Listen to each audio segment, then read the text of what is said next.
सभी भक्त बंधुओं को मेरा नमस्कार। अपरा एकादशी की सभी को हार्दिक शुभकामनाएं। आज हम जानते हैं कि अपरा एकादशी का व्रत कब है, वह इसके करने का क्या महत्व है, वह इसकी कथा का क्या सार है, वह कथा सुनने से क्या फल की प्राप्ति होती है। आइए जानते हम एकादशी की व्रत कथा क्या है। बोलो श्री गणेश जी भगवान की जय हो, श्री कृष्ण भगवान की जय हो, ग्यारस माता की ही जय हो।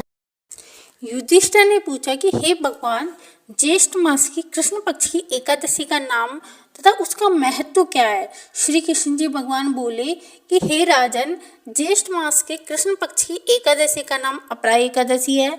यह पुण्य देने वाली है। जो मनुष्य इस एकादशी का व्रत करते हैं उनकी प्रसिद्धि होती है। अपरा एकादशी के व्रत के प्रभाव से ब्रह्म हत्या, भूत योनि, दूसरों की निंदा आदि पाप नष्ट हो जाते हैं। इसके व्रत से परस्त्री भोग, झूठी गवाही, असत्य भाषण, झूठा वेद पढ़ना, झूठा शास्त्र बनाना, झूठा ज्योतिषी, झूठा वैद्य आदि सबके पाप भी नष्ट हो जाते हैं। जो क्षत्रिय युद्ध से भाग जाए तो वह नरक को जाता है। जो शिष्य गुरु से विद्या ग्रहण करता है परंतु बाद में उसकी निंदा करते हैं तो वह अवश्य नरक को जाता है। वह भी अपरा एकादशी का व्रत करने से स्वर्ग को चला जाता है।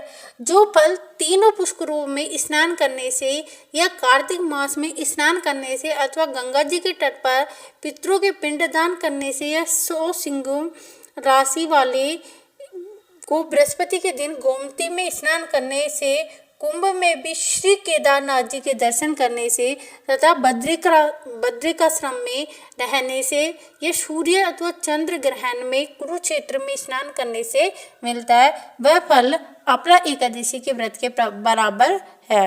हाथी घोड़े के दान से तथा यज्ञ में स्वर्ण दान से जो फल मिलता है वह हाल की ब्याई हुई गाय या स्वर्ण के दान का फल भी इस फल के बराबर ही होता है।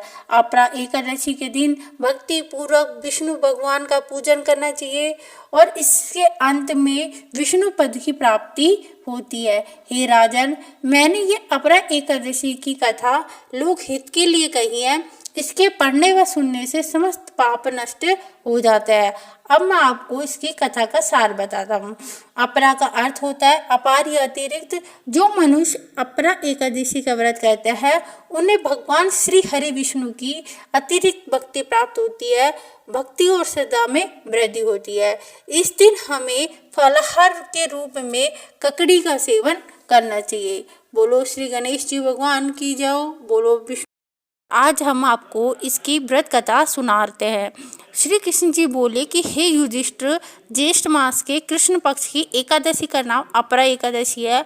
अपरा संसार समुद्र से पार करने वाली है। इस व्रत से महापापों का नाश हो जाता है। इसकी कथा इस प्रकार है। महिध्वज नामक एक धर्मात्मा राजा था। राजा का छोटा भाई ब्रजध्वज बड़े भाई से द्वेष रखता था। एक दिन अवसर पाकर इसने राजा की हत्या कर दी और उसके मृत शरीर को एक जंगल में एक पीपल के पेड़ के नीचे गाड़ दिया। अकाल मृत्यु होने के कारण राजा की आत्मा प्रेत बनकर पीपल के पेड़ पर रहने लगी। मार्ग से गुजरने वाले हर व्यक्ति को वह आत्मा परेशान करती थी। एक दिन एक ऋषि रास्ते से गुजर रहे थे। इन्होंने प्रेत आत्मा को देखा और उसे अपने तपोबल से उसके प्रेत बनने का कारण जाना। ऋषि ने पीपल के पेड़ से राजा की प्रेत आत्मा को नीचे उतारा और परलोक विद्या का उपदेश दिया।